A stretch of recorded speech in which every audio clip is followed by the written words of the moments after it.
IPL cricket आणि राजकारणात देखील आहे. तर कोणता खेळाडू कोणत्या संघात, कोणता नेता कोणत्या पक्षात समजत नाही. निदान क्रिकेटमध्ये मनोरंजन होतं पण राजकारणात नाही. सुप्रीमो चषक स्पर्धेच्या उद्घाटनावेळी उद्धव ठाकरेंचं विधान. नगरविकास मंत्री एसएनशींचे खिसे भरलेत, मात्र रस्त्यांमध्ये अजून सुद्धा कॉन्क्रीट भरलं गेलं नाही. आदित्य ठाकरेंची एकनाथ शिंदेंवर टीका. तर ठाण्यातील कोपरी पुलाला तडे गेलेत. त्या पुलाची क्वालिटी सुद्धा एसएनशी गटासारखीच असल्याचा आदित्य ठाकरेंचा घणाघात. प्रताप सरनाईकांकडून अर्थ खात्याविषयी खंत व्यक्त. तर वेळेत पैसे मिळाले तर महामंडळ तोट्यात राहणार नाही. परिवहन मंत्री प्रताप सरनाईक यांचं वक्तव्य. कॅबिनेट मंत्र्यांनी राज्यमंत्र्यांना किती अधिकार दिले याची मुख्यमंत्री कार्यालयानं माहिती मागवली. कमी अधिकारांमुळे राज्यमंत्र्यांकडून नाराजी व्यक्त. सूत्रांची माहिती. मसाजोग परिसरामध्ये असलेल्या आवादा कंपनीच्या पवनचक्की प्रकल्पात चोरी. तर परवा मध्यरात्रीच्या सुमारास अज्ञात चोरट्यांनी सुरक्षा रक्षकाला बांधून 12,87,000चा ऐवज लुटला होता.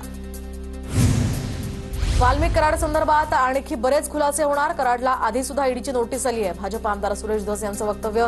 ईडीच्या तपास आणखी बऱ्याच गोष्टी समोर आणतील, धस यांचा दावा. धनंजय मुंडे बीडचे पालकमंत्री असताना जिल्हा नियोजन समितीच्या कामांमध्ये 73 कोटींचा भ्रष्टाचार झाला. तरी आरोपांवर आमदार सुरेश धस अजूनही ठाम. आम्ही न्यायालयात लढा लढू. सुरेश धसांची प्रतिक्रिया. खासदार सुप्रिया सुळेंचं उपोषण 7 तासांनंतर मागे. तर भोरमध्ये बनेश्वर देवस्थानकडे जाणाऱ्या रस्त्याचं काम 2 मे रोजी सुरू होणार. सुळेंच्या उपोषणानंतर रस्ता बनवण्याचं प्रशासनाचं आश्वासन. अण्णा बनसोडेंना लवकरच कॅबिनेटचा दर्जा देऊ. मुख्यमंत्री फडणवीसांनी सुद्धा होकार दिलाय. उपमुख्यमंत्र्यांची प्रतिक्रिया. वडगाव शहरी विधानसभा मतदारसंघाचे आमदार बापू पठारे यांच्या मुलाच्या विवाह सोहळ्याला अनेक नेत्यांची हजेरी. अजित पवार, छगन भुजबळ आणि सुप्रिया सुळेंचीही या सोहळ्याला उपस्थिती.